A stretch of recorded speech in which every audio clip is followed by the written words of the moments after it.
Good morning everybody and welcome back to week 14 of building Hyrule Castle from Breath of the Wild in Lego at a large, very large minifigure scale, where today we're back outside the prison and we're going to be trying to finish up a load of plates that we've been working on. So you may have read the title, finishing nearly 6 plates in one day, and I'm going to walk you through all the progress that I've made in the last couple of weeks. And the reason we're here is because last time you saw this area, we'd implemented some trees and things, but there's some more details to be seen now. So if I zoom out a bit, you'll notice the splotches of colour everywhere. We've added lots of different plant elements. So our main and favourite plant element is going to be the 3-leaf piece, which you can see here on the tree, also represented down here, with lots of bright 5-petal flowers on them. So we've got some in coral, some in red, some in light flamish orange, medium lavender, bright pink, and there are some purple ones as well. You've got some different types of flowers over here. You may have seen the curly leaf type as well as this smaller flower, this other 5-petal one, and then you can also actually attach this friends flower element inside the hole in here, which results in a different style of flower that almost looks like a Korok puzzle, but in this case not quite. So basically I've been finishing up this area here with all of the grass and all of the texturing. Just made some small tweaks to elements of the path, adding a little bit of variation. I know we saw these rotated tiles last time. We've added some broken ones and such here. It's supposed to look like a well-worn path that comes out of the entrance to a lockup and then continues up the hill, which I'll show you in a second, but also looks like it could spiral down. And obviously this is our entrance cave to our docks. This is something that I definitely want to get done very soon. And then it spirals up the hill. We've added the path up here now. You can see it coming up, and if I zoom in here, you can get a nice view of it just staggering upwards very slowly. And then you've got more flowers tucked into the corners. It's a very natural, lush area, and this continues all the way up to the top.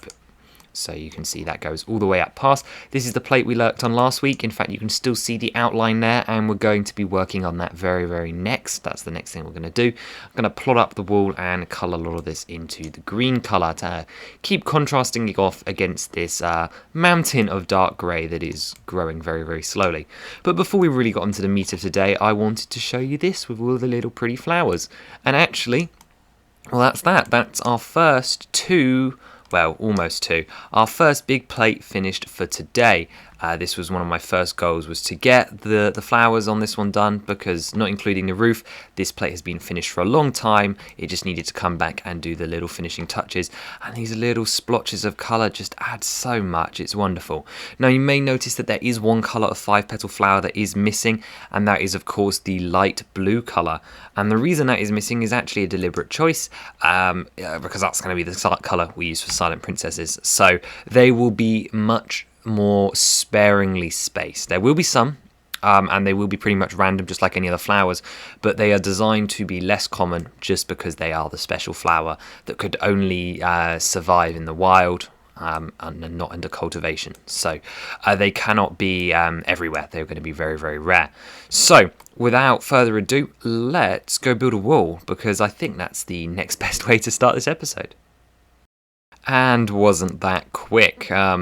In reality, it wasn't quite as simple as I hoped. So the plan for this wall is of course very similar to the wall we did on A1, the one that we just finished texturing a couple of weeks ago.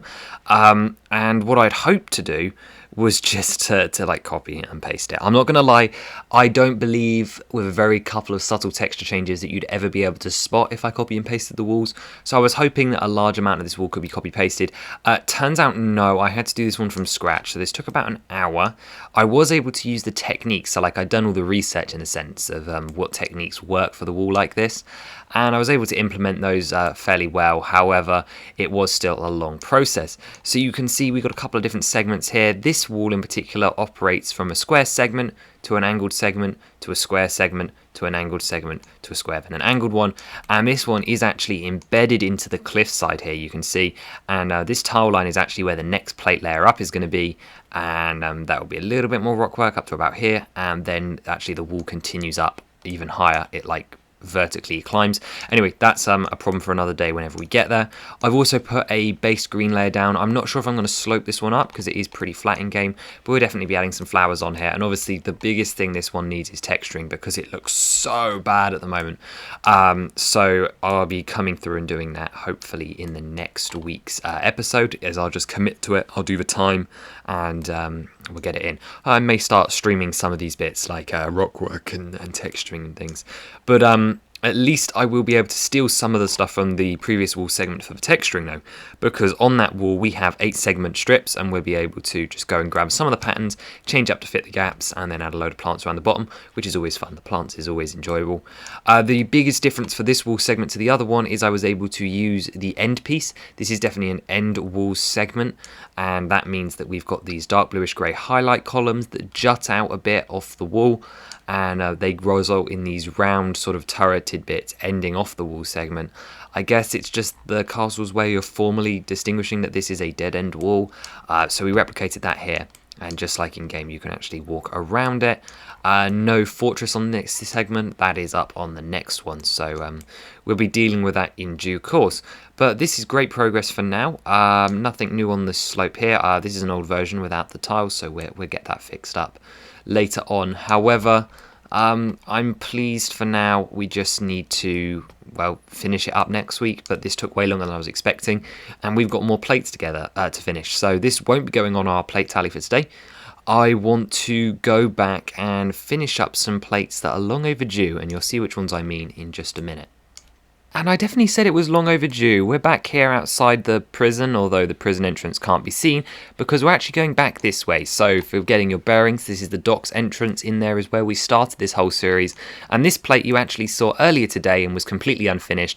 And I just gritted my teeth and I got on with it and I finished this segment of rock work. Yes, it was painful. It was a bad time, but we got it done. And it is so good to have that finished and to see that transition from the internal cave to this rockwork here. Obviously you saw the flowers and stuff were all done down here, and this is of course that platform that we just worked on.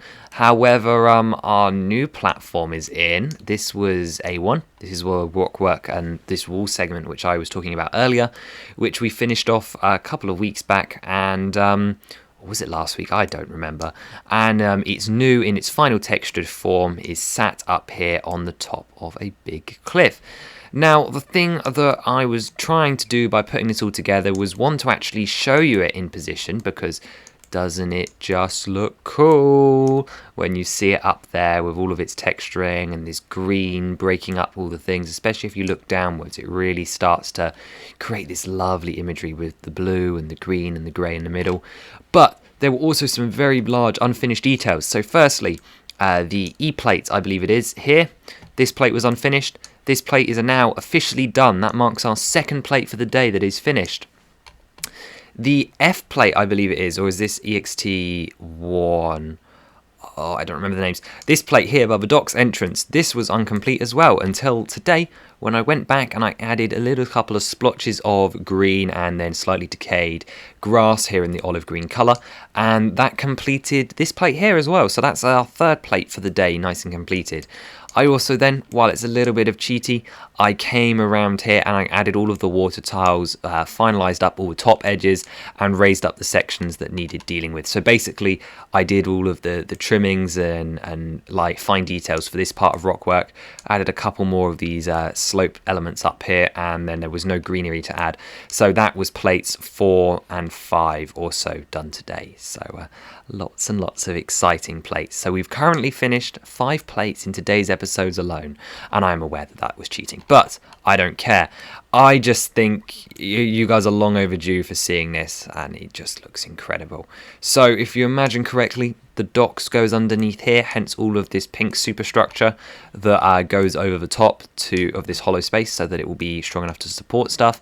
And then you've also got this new section which is tiled off. Again, you've even got your rock work on the inside. This is one of those few plates where you can actually see like the full-on rock work on the outside and then curves into rock work on the inside. Like, it has to look good from every angle apart from the middle, which is just a pink mess of random bricks. And then of course the docks are over there, so it's getting a lot bigger. Adding this thing on top is just absolutely insane. It is really, really crazy. Yeah, so that's that really. I mean, I'd call that progress. That's 5 plates done now. Now there is another plate that is getting very close to completion, and I believe all that it is missing is its inhabitant. Yes, I'm referring to a plate we haven't seen in just a couple of weeks. This is the Hinox room from the prison. I did promise we'd be jumping all over the place today. I apologise if you can't follow. The Hinox room needs a certain alive Hinox to be its inhabitant, and I've been working very hard at this scale for a while now, so let's jump in and see what I've got, and let me explain why it looks so weird. First, as we come into this file, just ignore that. That was experimentation from almost 2 years ago. This is our boy. This is our Hinox that's going to be going in the prison. Now, before you guys go, Octane, it looks trash. Yeah, I know. I've been working on this for 3 Hyrule Castle episodes now, whenever it was that we first started the Hinox room, because I knew I wanted to include him.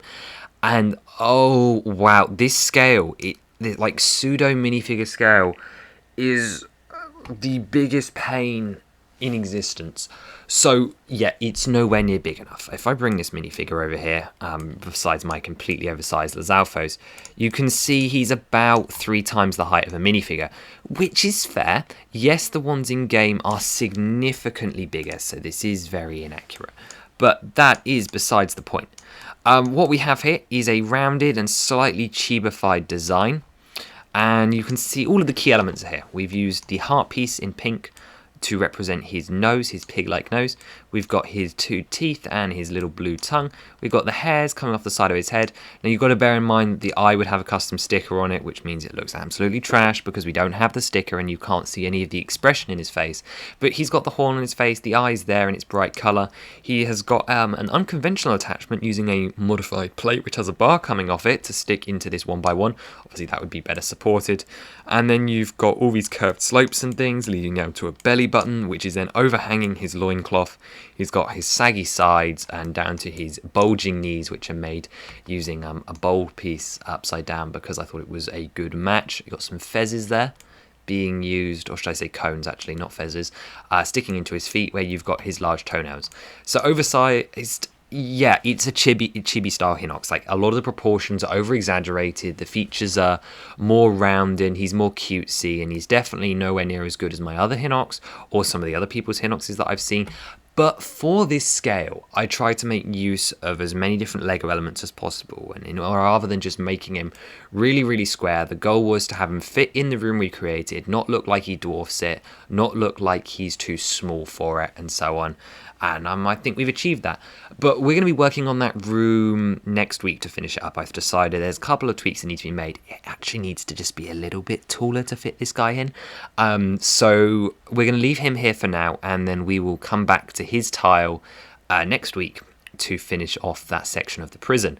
However, we've still got more to look at today. As I promised, at least 6 plates or more were going to be finished today, and we've only done 5. So let's jump into EXTB, a rockwork plate that's been long overdue.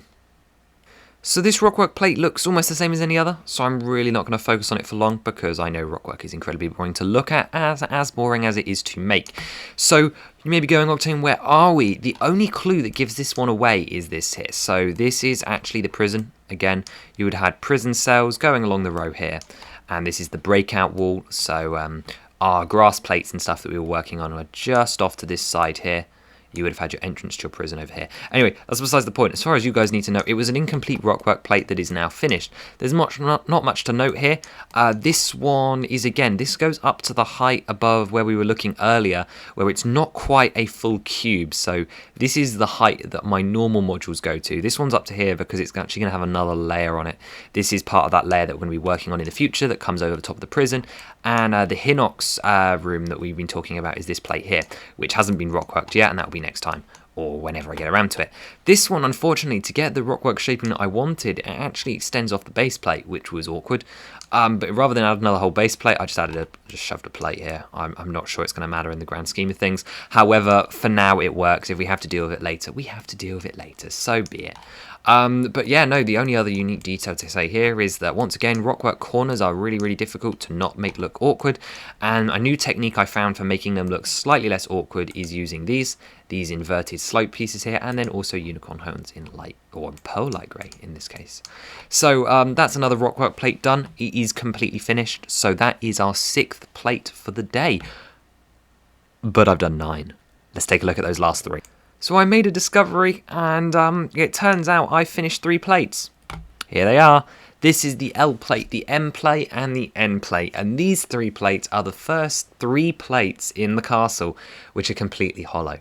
As in, there is no internal rooms, no rockwork, and absolutely nothing in them. And they sit just behind the docks. The docks would be up here, the prison's off to the left, and we haven't done anything on the right. So they are the first 3 plates that I've been able to officially say are empty and completely useless. I estimate that there's another 4 or 5 of these plates like this, at least at this ground level. There will be more going upwards, I guarantee it. But this is the first of the 3. I couldn't find the others in time using my 3D model, but according to my 3D model, these plates should be entirely empty, so that's a bit of fun. That made things so much easier, I have got to say. Having 3 plates like this, it's such a motivation boost. It's about the only reason I finished the rockwork on time this week for EXTB and E0, because just seeing the fact that these 3 plates could be ticked off my list with no effort in at all was wondrous, and that made me very, very happy. However, it's a bit of a hollow achievement, so we're not going to rest on it today. We're going to finish up for the end of there. We've been all over the place. I'm sorry if it's hard to follow. Hopefully I put some sort of key up or map up. I really need to think about that so that you guys understand where we are in this mega project. But on the note of 9 plates finished in an episode, I will see you next time. Bye-bye.